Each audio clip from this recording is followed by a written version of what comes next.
Welcome to Surviving Society. This is a trigger warning. This episode at times contains conversations and sensitive material that people may find difficult to listen to. This is episode 3 and I'm really excited to be on conversation today with Cheryl and Désirée, and we are currently in the Sheffield City archive. The archive that we're in, the temperature's a bit colder. There's lots of boxes, lots of paper, lots of books, lots of things that are being properly looked after.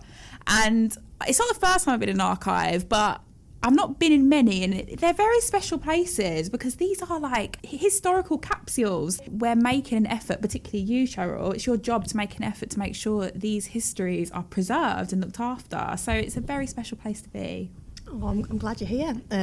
Like you say, I've just taken you into the strong room and you've had a look round, and obviously the temperature has dropped. I should have warned you to put your coat on. Yeah, we have to keep the temperature at a certain level. It needs to be quite cool. Things like parchment don't like getting warm, they curl up. And we also need to maintain the relative humidity to make sure that it doesn't get too damp or too dry in there. So we do take this very seriously, this preservation thing. And like you say, there are about 6 kilometres worth of boxes throughout the back, and a lot of boxes off-site as well. So we have a lot of Sheffield's history stored here, and it is unique. So we have to make sure that it's preserved and is secure for the future. Just going to ask, Cheryl, what's the oldest record that Sheffield hold or Sheffield Archive hold here? The oldest one that we hold here dates back to around 1160, 1180, and it documents the Lord of the Manor giving some money over for St Leonard's Hospital, which it was on the site of Spittal Hill, as everybody knows in Sheffield now, and it describes in that document there being a corn mill and a bridge over the Don. So you get some really early information about Sheffield in that document. We've got a lot of medieval material here. I suppose the next one of significance that people might have seen before is the Market Charter of 1296, which grants Sheffield the right to have a market every week.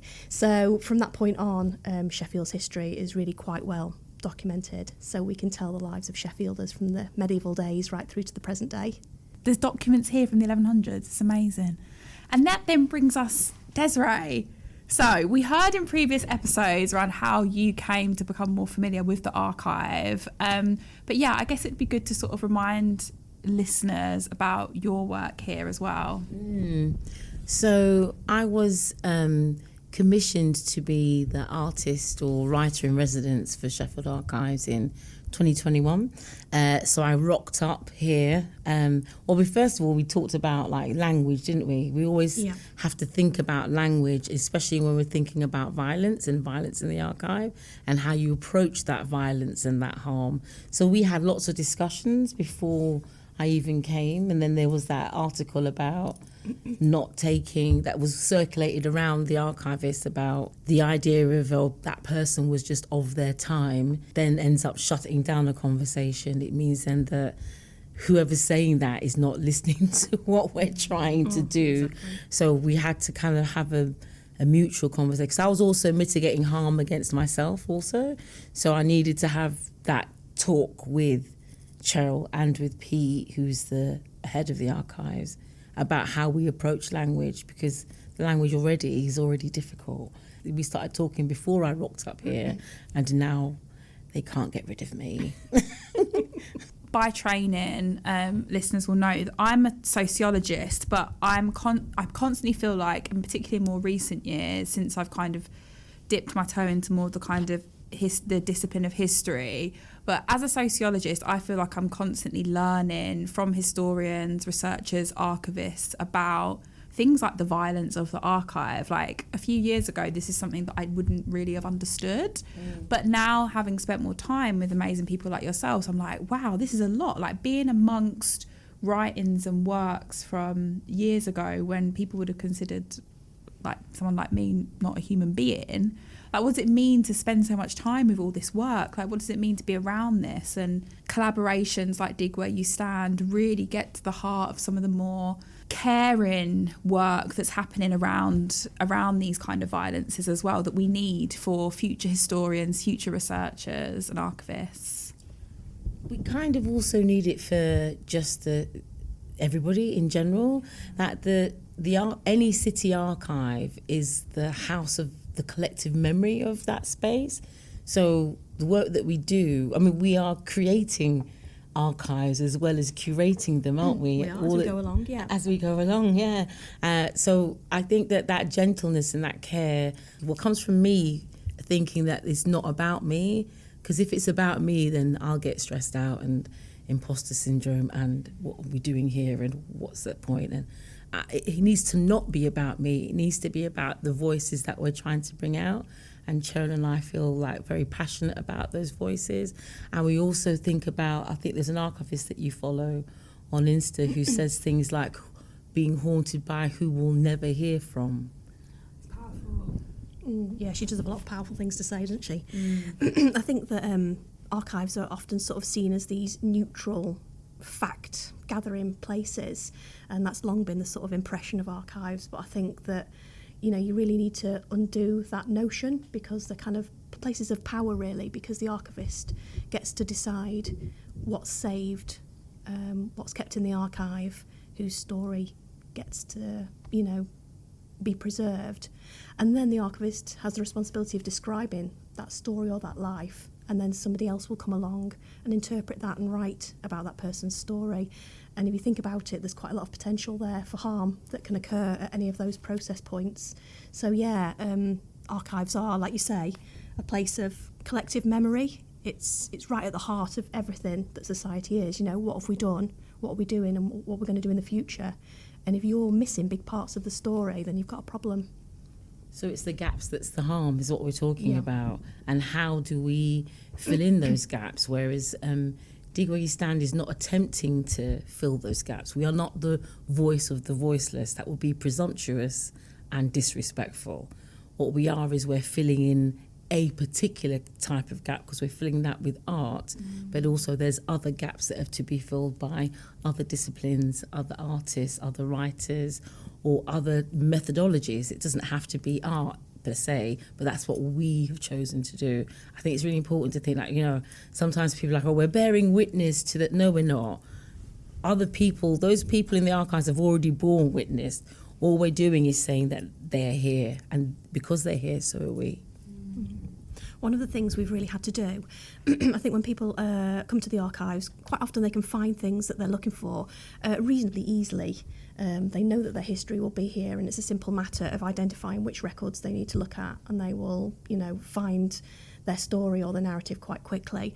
What I found with Dig Where You Stand, we both have, haven't we, is we really have to mine that information. It's digging, man. Oh my gosh. It's a lot of digging. It's such hard work. It's back-breaking, isn't it? You know, it's just a lot of late nights spent just reading against the grain almost, because we're looking for fragments within something else. That's not the main reason that record might have been created. So it's the story in the story, and then again on top of a next layer in the story, isn't it? Yeah, but that means a lot of labour. And for anybody who's looking for stories, then that is a lot of extra labour that, in a way, I guess that's a violence in itself, isn't it? Because you cannot expect this to be an easy process. You're going to have to try 10 times harder to try and find what you're looking for, and it shouldn't be that way. Exactly. Can either of you give an example of where you had to find a story within a story? I can give you, I don't know. How much time do you... Give us one. The story within the story. So I suppose the typifying one is one that we've spoken about with the Malcolm X story, where we said that he was hissed. We found he was hissed, and actually he wasn't. And so the story is Malcolm X, first of all, coming to Sheffield, and then the next story is him being hissed, and then the next story is no, he wasn't. So it's the story within the story within the story. Yeah. And there are so much more other stories than that, isn't there? Yeah, I was thinking of the records of Wentworth Woodhouse. Yes. Which is a classic example. Big stately home just outside Sheffield. And we have the Wentworth Woodhouse muniments, which is all of their records going back again to the medieval period. It's a vast estate collection and it's been written about extensively. And most of the people that have been written about are the powerful aristocracy. There are endless account books detailing the ecosystem of this huge house, all their expenditure on eggs, brass fittings for Lady Rockingham's commode, wallpaper, carpets. Yeah. I mean, these people are so wealthy. And I guess what we've done is read those account books. We've read them again. Well, we've raked through them, and it's only then that you start to see lines of text which give us an indication that we're finding people within this ecosystem who are people of colour. So we've found black servants, and we've identified them through lines in an account book which talk about expenses for the blacks and so forth. For liveries, which is clothing for them, and the fact that they... So the point of the story in the story bit is that, so you see the records here. Here is a list of people. So we had a look at the list of people. Then we noticed that there was liveries or food or medicine for the blacks. So like, okay, who are they? So then we go back again into the looking into the paperwork, and we find the names, and then we find that where they're from, perhaps. Yeah. And one of the, like we talked about Romulus and Remus, and how we've seen that when one of them dies, he passes on his musical instruments to his friend. And I think that's the next story, right? And that's the emotional connection. The other ones that we found to do with Wentworth Woodhouse is about George Senegal, which is a story that we've literally just began, at the tip of digging into who he is. How did he get here? And the other archivist, Tim, was one. His name is George Senegal. Yeah. That can't be for no reason. Yeah, that's not a Yorkshire name. That's not a Yorkshire name. You're like, okay, Senegal, let's go. So even something as simple as a name that then leads us to wherever it is that we wanted to go. So we ended up looking into George and seeing that he passed away. But there's loads about him before that. But what touched me was that his wife then goes on to give his shoes. Yeah, so he passes away. I think they had a child as well, didn't they? They did have a child, because we looked in burial records, which is where when we get a name, we can often find, when they died, you can find in sort of like baptisms, marriages and burials. That's where we start to pick up people. And I'm sure that he had a child and then he passed away. Lady Rockingham was quite fond of him in so much as she could be with all her other interests.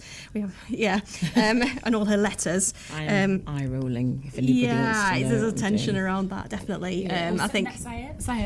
I think that it's a wealthy aristocrat who has the time to write all of these letters, and she has a lot of time to. She's just nosy, man. She just writes about the people that she's. She's just nosy. She knows all the gossip from the pantry and the kitchen and who's having an affair with who, and she's always like trying to procure tinctures for her ailments, and she writes a lot about her dogs. And she doesn't like a certain maid servant because she's a bit flighty, and we're like, wow, this woman's so judgy. But she can be, because she ain't doing nothing all day. She's being serviced, so she's got time to write 4 or 5 letters a day. But this is great for us because of the detail, because then she starts to mention poor George, right, and how she's trying to find an ass to get ass's milk to try and, I don't know, bathe him to make him better because he's unwell at that point. So all this detail is incredible. He passes away, and Sarah then marries another man. Sarah Senegal. So this is the thing. Listen, this is like a thing within a thing. Yeah. So Sarah Senegal. So we're like, okay, what happened to Sarah? So after George died, what happened to his widow? What happened to his widow? And she was white. So George is black. So what happened to Sarah? And this one, what year is this? We're talking about 17. Is it 1760s with George? Yes. I can't remember now. No, I think he's even earlier than 1730s was Romulus and Remus, wasn't it? They're later, 1760s. 1760s. So George is early. See, this Yeah. is what we. Sorry, this is what we. We should know this. Why do we know it? The idea of like, you know, George. For me, one of the stories is that he wills his shoes to somebody else, Yeah.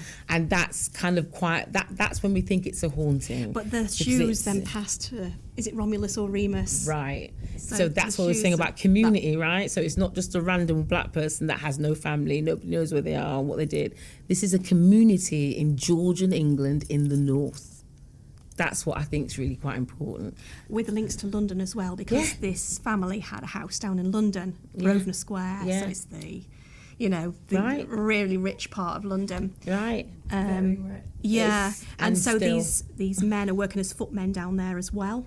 Yeah. Some are at Wentworth, and we think that they moved between these two particular properties. And we find, for example, in a will, I think it's either Romulus or Remus, some of the people who are bequeathed money and items are part of the black community down in London. Yeah, I mentioned that earlier on, and Yeah. I've forgotten his name, the coal merchant. Oh, that Caesar Picton. Caesar Picton. Yeah. Cheryl's had the receipts. No, you have the receipts as well. You two are like, Caesar this is a serious double act. You see that? This is a serious double act. Yeah. What's his name again? Caesar. And this kind of brings me on to this kind of brings me on to a tension that I noticed when we were first recording. Cheryl, you said facts are important. Yeah. And yes, facts and evidence are important. And kind of bringing that into conversation with your kind of Saidiya Hartman Yes. critical fabulations, Yes. like how we can reinterpret or reimagine people's stories in the archive, from the archive. And that's kind of what you've done with Dig Where You Stand. So how have you kind of dealt with the combination of the violences of the archive, bringing in a critical fabulations lens to things, and keeping the facts and evidence at the core as well?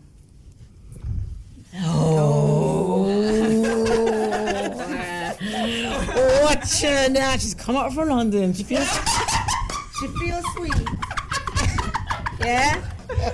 Oh, damn. But that's such a brilliant question, though, Shanta. I mean, it really is a brilliant question. And what I found, luckily, in Cheryl, she's someone that thinks about the archive like day and night. She thinks about, I might get some random email. Sorry about the late night texts. The texts and the emails going, wait a minute, do you know what, George Senegal, this is what, because she's careful and considered and an immaculate attention to detail about these things, whereas I'm not, because I'm a creative writer. So I'll go for the emotional content, she'll go for the factual content, and then we kind of meet in the middle. Definitely meet in the middle. Yeah. But I do think that's the strength of that exhibition that we've put on with the other artists. It's all rooted in fact, and I do think it's important because it's indisputable. Yeah. The records, we know that records can lie, but when we're talking about things like these account books or parish registers, this is a record of what happened, and we know them to be accurate. And so, I think it's really important that we can evidence everything that we're talking about here, about all of these different communities and all these different people. Because that's the point. That's the point of Dig Where You Stand. So it's not really even that much of attention, really, because we're trying to do the same thing. Yeah. We're just using different methods of doing it. Yeah. And then we come together on our methods, right? Yeah, But yeah. actually, if we wanted to put on an exhibition with people of colour about some random stuff, then what? The thing that really grounds it is the fact that it's rooted in facts, Yeah. that it's rooted in real life, Yeah. that we can go, right then, we'll be doing an event next week where we're saying, you've seen the art, now look at the archives that inspired the art.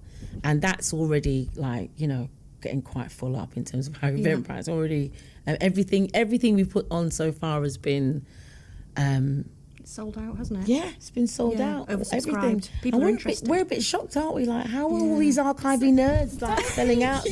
It's people, the way you have curated this is so engaging, attractive, attentive. Like it does not surprise me that everything's sold out because it's done with care and precision.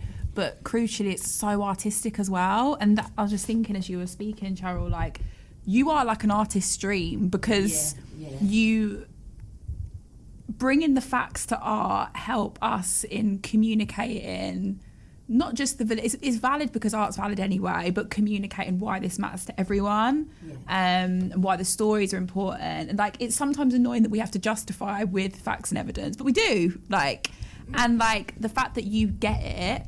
And so often people that are, I'm thinking about, my quant siblings in sociology, how like we'll sometimes have a bit of a fractious relationship because they're like, where's the numbers? Where's this? Where's that? And it's like, what I gather from you, Cheryl, is you understand the value of the artistic expression, but then you're also bringing in your expertise, which help to back that up as well. Does that make sense? Yeah. I think, for me, the artist coming in has been transformative in terms of getting the stories out, because we all get excited about the sort of things that we find in the archives, but we have no real way of showcasing that, not in a kind of interesting and inspiring way. I don't know. We find that, we'll talk amongst ourselves, we'll maybe, like I say, I'll put things online, maybe we'll write a blog, but it just doesn't have that impact and doesn't draw people in. And for me, this is great, because the artists have just taken the smallest fragment and blown it up into something really massive that people, like today at the exhibition, people were looking through the window and coming in, like, what's this all about? Like, if I just had like one archival volume, that wouldn't have drawn people in, but this big artwork does. And so I just hope that this is something we can do again in the future, because it's a really good way to get the stories out of the archives. And that's why we've called it a biannual, because we are going to be doing it again for 2026. It might not look like this. It might be in a different way, using different methods, but we're not. This is why it's a movement as opposed to a project. So I'm sorry, Charlie, you're not going to get rid of me. That makes me very happy.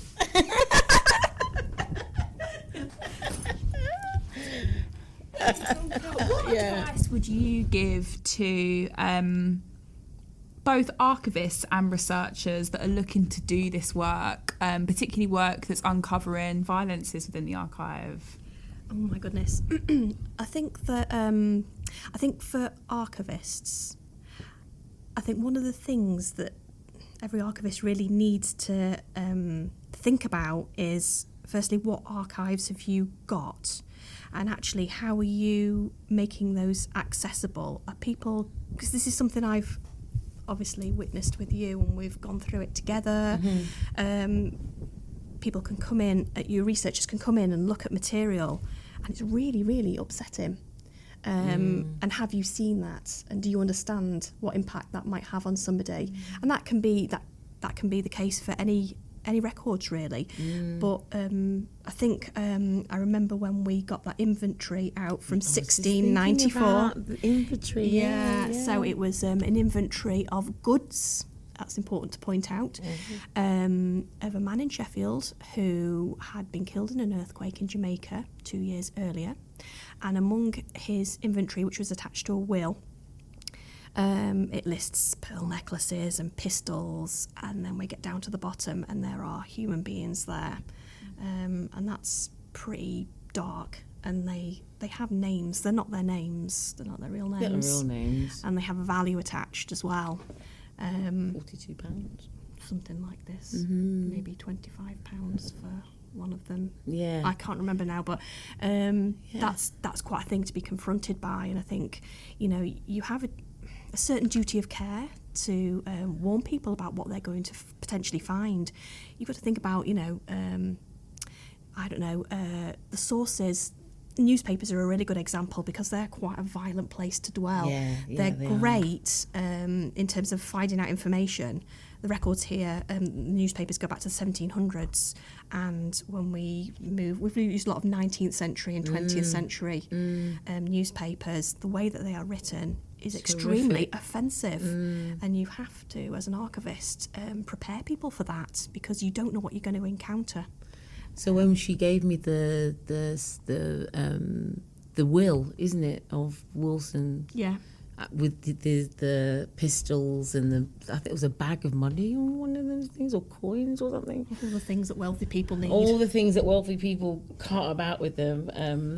And when I saw the list and I saw the names, I just kind of had to get up and walk out. I had to get up and walk out and go for a walk and come back and go, look, these are people here. You've just given me a list of people, And I'd never seen that record before, so I'm going on a catalogue reference, which again is another problem for archivists. When you've got really catalogue, right? Yeah, it's how do you catalogue it? And actually, what if you're just cataloguing that one item, which just happens to mention there might be an inventory of this man in there, but it doesn't go into any more detail. So when we open it, we're shocked. Yeah. Yeah. So this is something. How do you catalogue? How would you catalogue something like that then? So I've since, with a lot of this material actually, gone back and retrospectively changed catalogue entries, changed the language, because often historians or antiquarians and later archivists have described things in a way which is compounding the violence. Okay. And it's really important if we spot anything like that. And that's quite a big task, because some of our card indexes here, I mean, they go back to like the 1940s, 50s. This is not language we would use. These are not terms we would use. We've had to search for things using terms that are not in use anymore, particularly in the newspapers. But so it's really important as well that when you're cataloguing material now, it's got to be as comprehensive as it can be when you're looking through a volume. We don't have much time to do that, but it needs to be better than just one line. And trigger warned as well. Yeah. Trigger warned, absolutely. And make sure you humanise the people that are in there. I mean, I've come across, for example, with Cole's piece of artwork based on Joe Phillips, the boat builder. The original card index entry for that on the Radio Sheffield recording just said immigrant builds boat. It's just not good enough. So it now says, I hate us. Right? I hate us. Immigrant builds boat, you know. Right. Immigrant builds boat. So this is a card index from maybe the 1970s, and it's just not good enough. So now it reads, local man Joe Phillips uses scrap metal from Balfour Darwin's to build boat to try and get back to Jamaica. But these are fairly simple changes that can completely change the nuance of what someone's reading. Another example, if I might give you one, because I was reading it earlier, we found the existence of a young Chinese boy just outside Sheffield, haven't we? Yeah. Who goes by the name of John Dennis Blonde. He somehow came to South Yorkshire as a result of the Opium Wars, and he was picked up on a vessel called the Blonde, which is how he acquired his surname. And Dennis comes from one of the men aboard the ship. He ends up in South Yorkshire, and I realised that we had, again, he's under the wing of the aristocracy, and we have letters written by the aristocrats. So I went through those, the index, to see if there could be anything relating to this Chinese boy who just really wanted to find out more information about. What year was it, Cheryl? He died in 1850. So he'd been in South Yorkshire for about 10 years, under the wing of, I think it was... That captain. The captain, who'd written to Rockingham about this young boy. And he'd written to... Well, the letter to the boy, it was actually catalogued as letter to chopsticks. So right away, we get that violence. You know, this is a catalogue entry from the 1950s, and it's just not okay. You know, you have that's your first entry into an archive of, you know, and a list that's been compiled. So we have to go back not over the material, but who has described this stuff. And you can't sit. Sorry, I'm just getting in my snitch mode now. Who wrote that? who wrote that? Who wrote that? Who did that? Who did the value? Sorry. I mean, yeah, to give it a bit of context, I know what you mean. So the letter is from the master mariner who picked him up, and that was his pet name for this boy. And so when he wrote the letter, he just wrote, "To my dear chopsticks." So it was some kind of creepy, affectionate name. She was sending me these messages going, I'm not sure what I'm reading. Are you reading the same thing? So we often have to kind of sort of check each other. That's a really powerful. So I get my sociology head on. That's a really powerful method in itself that you've had between you, like checking in with each other, checking in on it. Like that's powerful. Really, really. It has to be done. It's kind of feminist action and research as well. Really powerful. I think we almost ended up mothering this poor boy. He's got he's in this strange land and he's got no parents. And the letter hints that he wasn't treated very well on this vessel, which is why he transferred to another ship and was eventually brought under the wing of the aristocracy locally, who were looking after him. And how old was he? He was just not very old. I think he was like, did we put him maybe 10, 8? He's not very old. He's just a boy. And this letter from the Master Mariner to him, when I found it, it was actually quite a great moment to find this letter. I'm learning so much more about his life, but also I'm not, because it's obscured. He's telling the boy, don't forget to be very thankful, you know. You've been planted in this garden and you must grow like a flower. He's, you know, the aristocrat. He's watering you, he's paying for your education, and you must be very thankful. And it's pretty hard to read. Yeah, it actually feels gross, doesn't it? It's just awful. It's a bit like vomitous, isn't it? Yeah, when we read yeah. it, and like we had to keep going, wait a minute, did I read what you read? And check in with each other, like you said, to get that right. But then also is like, you approach that violence, what do we do now? Now that we know the story, it goes back to who's haunting who, right? So now that we know that Dennis John Blonde was here, what do we do with that story now? Yeah. And how do we proceed in like excavating him really? Because I think that there have been a few blogs or small articles written online, because he has a huge headstone up at Rotherham, which was paid for by the house.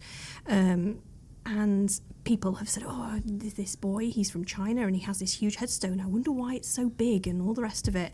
And my feeling is, well, go and find out, because if you dig, you can find out. You don't need to just dismiss this story. Think a little bit more deeply about it. And so I think that this is perhaps one of the stories that might appear in the future for Dig Where You Stand, because there's we're keeping him. We're keeping him. I've even found an etching of him. Yeah. So we know what he looked like. So you see how the story starts in one way and then it ends up formulating into its own self, really. The story creates itself in a way, doesn't it? It does, yeah. And we feel like we're just here to kind of receive it properly and work out what we then do. And I'm sure that many archives have sort of similar stories, but also similar descriptions, catalogue entries, or even lack of catalogue entries, which are extremely harmful. And I think archivists have got to be really mindful of this. You know, you hold this power, and you're describing somebody else's life, and it doesn't matter if it was 150 or 200 years ago. Yeah, it's someone's life. I wouldn't like to be talked about like that. Cheryl, Désirée, thank you so much. What a name. We could keep We're just going. warming up now. We could keep going. Thank you so much. What an insightful and inspiring episode. And Sheffield Archive is a very serious place. It is. Serious business going on here. Serious business going on. Only standing on business here. Listeners, we'll be back next week for more from Dig Where You Stand. Bye. Thank you for listening to Surviving Society. To support our work, you can rate, review and subscribe. To host or produce a series of Surviving Society, get in touch with us via Twitter or Instagram.